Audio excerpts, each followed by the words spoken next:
or even the raw materials, and they just do not believe in what they are seeing. Many of the UN awardees have gone ahead to step up with their packaging, their manufacturing. Now they have access to some better technology, better machinery, and you wouldn't believe it, Chimeze, the kind of products we are coming out with now are products that we should be proud of.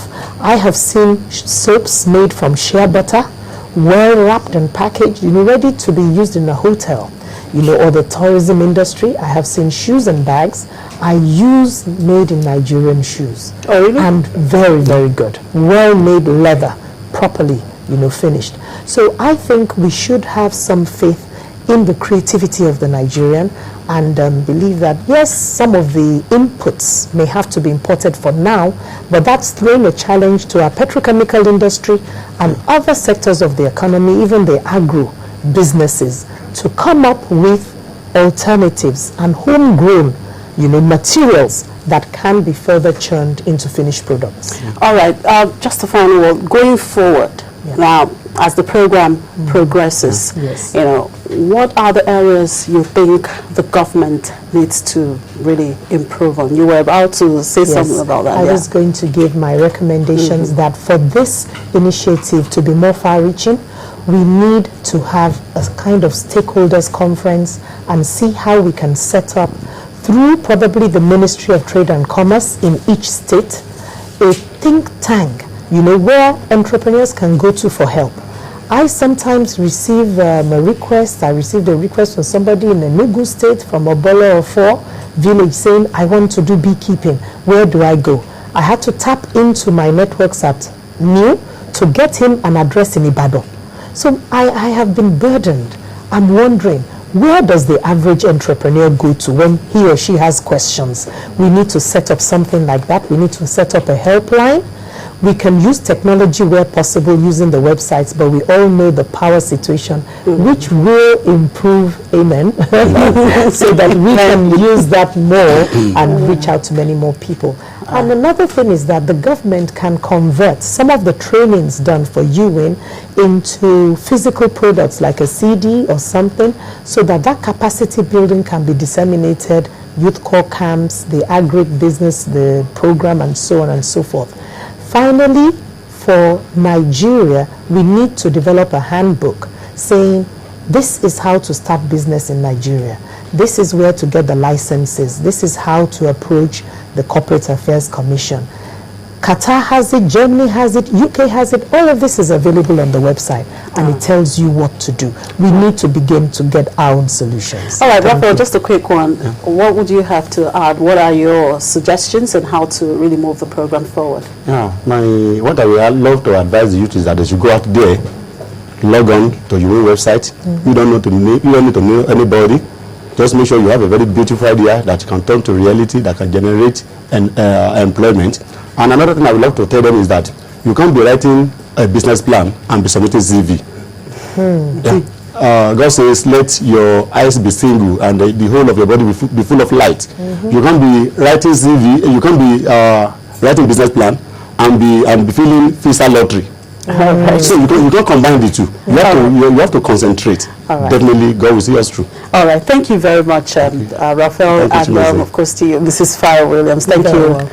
Yeah, I've been talking with Mrs. Fire Williams. She is the first Vice President of NECA's Network of Entrepreneurial Women. And of course, one of the first beneficiaries of the UWIN program, Raphael Atere.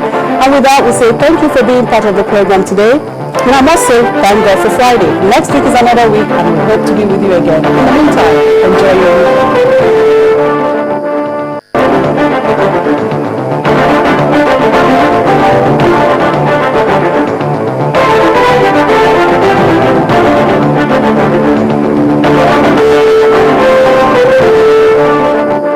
If you want to know what's trending or you miss your favorite live shows, you can watch it all on our YouTube channel.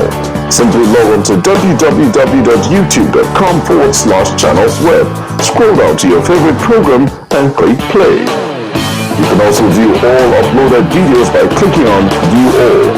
Don't forget to subscribe and get the latest videos with they are interesting, like them and be heard. Get connected with the channel's television YouTube page. The news at your fingertips.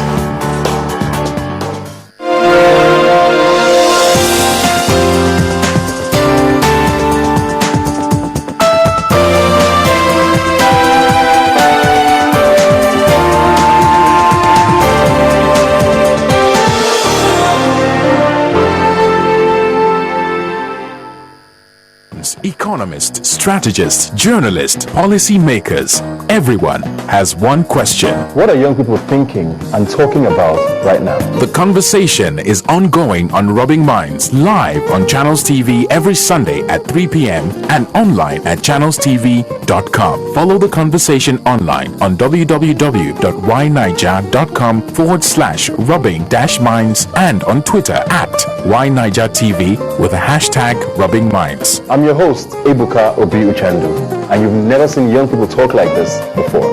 A YTV and Channels Television production.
Hello again, a very good morning to you. Welcome to News Track. I am Olumide Macaulay. Welcome, I'm Cynthia Are. Here are our top stories.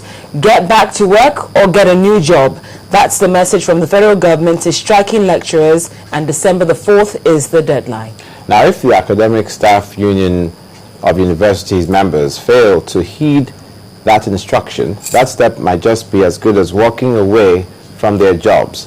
Our correspondent, Amaka Okafor, reports on the latest twist to the federal government ASU face-off.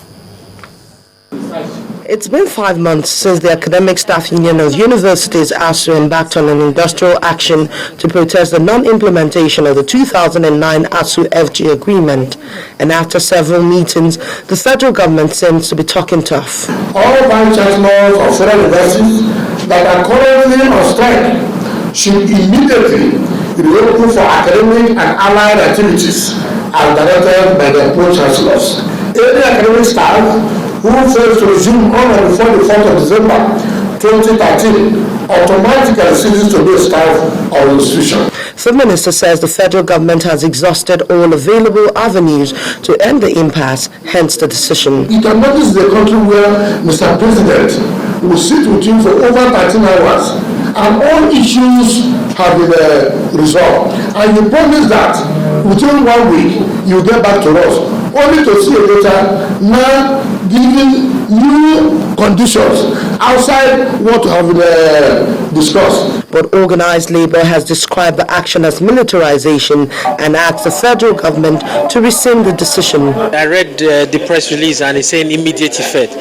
First of all, that is a military term, and I don't think that will in any way bridge the divide between the government and ASU. If they say they don't report to duty and they are going to sack the whole of the lecturers in the country, the first question I'm asking the minister is where is he going to get those who are going to fill those positions?